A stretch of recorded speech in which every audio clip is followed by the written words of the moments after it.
The David Pakman Show at davidpakman.com. Welcome to the bonus show. As you may know, the state of Alaska is home to many animals, many national wildlife refuges, and two of these animals are now fair game for hunters because there's been a joint bill from the House and Senate, which President Trump has signed off on, which revokes an Obama-era rule which bans predator control hunting on Alaska's refuges. This is a ban that protected hibernating bears from being hunted, along with wolf cubs in dens. It also protected these animals from being targeted by helicopters. No more. And this is horrible on a number of different levels. One is that in the midst of all of the promises that Trump made that he's not sticking to, this is what we have our House, Senate, and Trump spending time on. That's number one. But number two, if you are, I'm against hunting for sport completely, okay? I can understand, like, for example, in whaling, in villages in the Faroe Islands where people are disconnected from most of society. They can't grow vegetables most of the year, blah, blah, blah, blah, blah. They hunt a certain number of whales, and that's their food, right? Hunting animals from a helicopter for the hell of it, that's something that now we're going to allow. The killing of hibernating bears. I mean, what's the justification for that? Well, yeah, if it's your way of life and this is how you maintain yourself and you don't have easy access to grocery stores and the other amenities that we have here in, say, the United States, of course you have a right to survive, even if that means killing another animal. That's completely within your right. Hard to imagine helicopter hunting as a means for survival. If you've got the helicopter, you probably have some other way of getting food, too. If hunting is a sport, then it seems like the other team doesn't even know that you're playing. Yes, especially when they're hibernating or it's cubs in a wolf's den.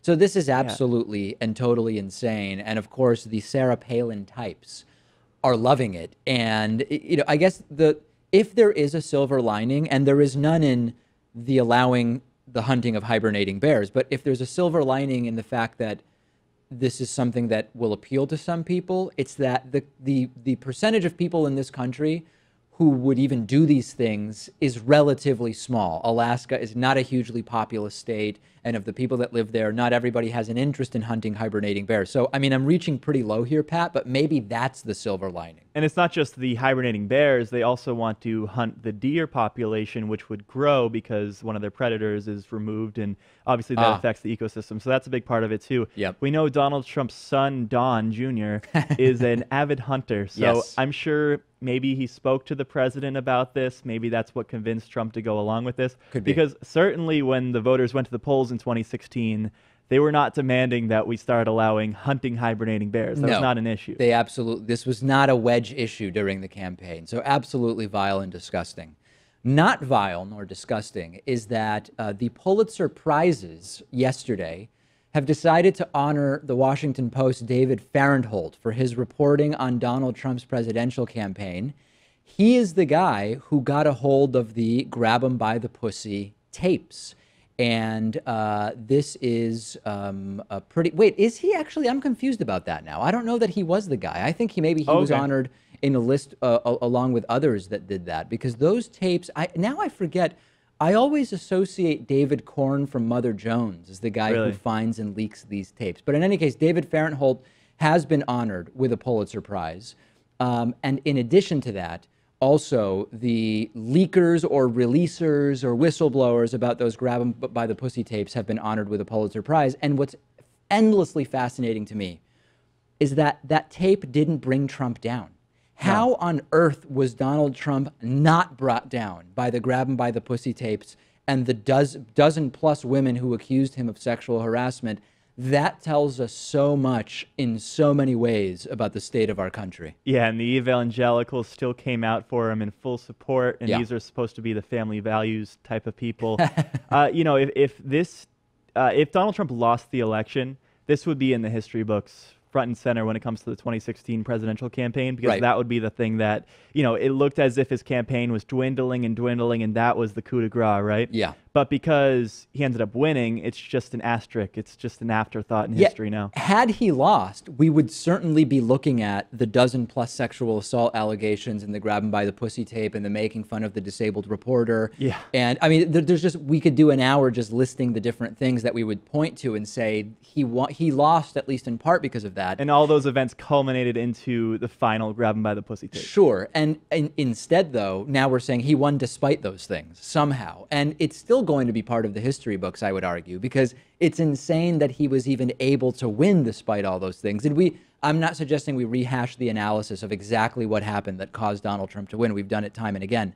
But the fact that he won despite that long list of things actually correlates with what's going on during the presidency, which is any one of the scandals that Trump is having could have been the undoing of many other presidents. And with Trump, the scandals all blend and disappear because every week there's a scandal. Every week there's an attempt to distract from a scandal with something that ultimately becomes a scandal in and of itself.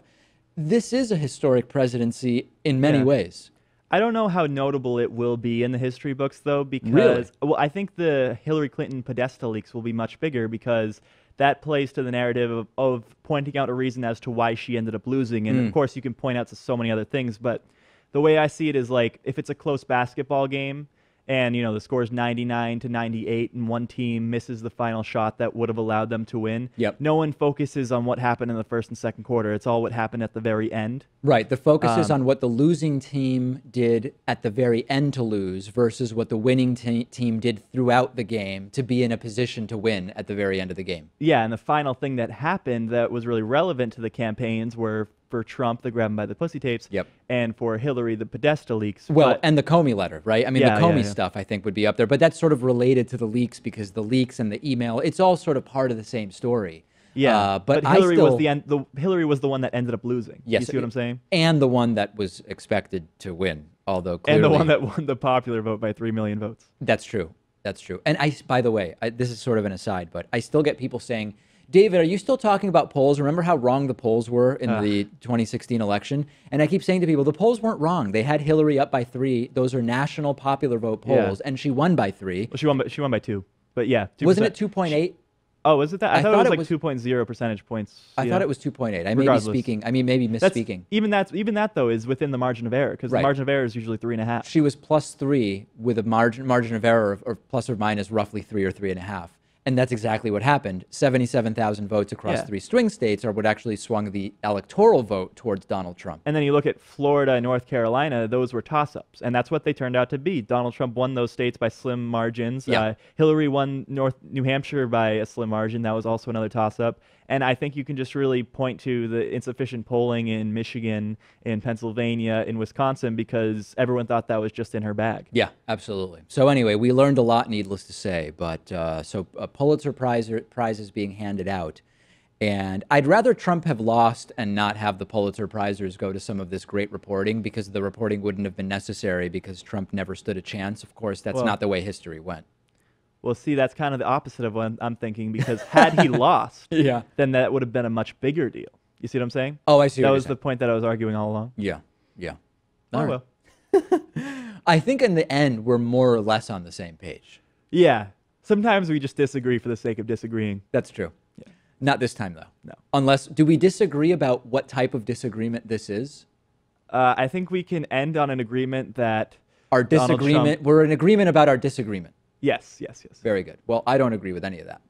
I'll agree to disagree. I hate I'll agree to disagree. Have we talked about that before? That's why you rephrased. You said the exact same thing. Oh, okay. But you just rephrased it because you don't like that term. It's just a way of like ending an argument that perhaps neither party's going to win. Yes. Or like a lot of times the person who's like clearly on the losing end will say it just to end it. Yeah. That's very common. Yeah, well, let's just agree to disagree about this. Okay, what's the plan for the next 10 days? Today is my last day in studio until after our April break. Benjamin Dixon will be guest hosting tomorrow and Thursday, along with Patrick Constantine Ford, also known to some as Vegan Pat. Right. The show is not ending after that. Every time we go on vacation, I have to say, especially given what's going on, I want to say the show is not ending. The member feed will not be updated because you have access to the full archive. So we just find it sort of confusing to start sending out all old shows on the member feed. Because we're playing repeats everywhere else, but you already have access to the old shows. That's exactly right. So don't worry, the show hasn't ended. Nothing is broken. If you go on to davidpakman.com, you'll see that an old show has appeared. I will always get a dozen or so emails from people saying, David, you've incorrectly republished an old show instead of the new show today. And I will eventually write back, no, we're on vacation, and that's what we do on the public feed, but not on the member feed. So nothing will be broken during the next 10 days. After Ben is in Wednesday and Thursday, we will be back certainly by April 24th. And let's just leave it at that. Things may shift slightly, but certainly by April 24th. And Ben has guest hosted before. People generally seem to like him. There's always some joke about, because Ben is black, oh, David got a tan. Or David Blackman. David Blackman, the David Blackman show or whatever. So I anticipate that on YouTube. There's always people who say, like, you should just replace him with this guy. This guy's much better. Yeah, like, the David Blackman show should be hosted by a different person. You can also watch Ben's show because he has his own show, which he films out of our own studio. So that's the plan. That's what's going on. And, you know, we're going to keep on keeping on.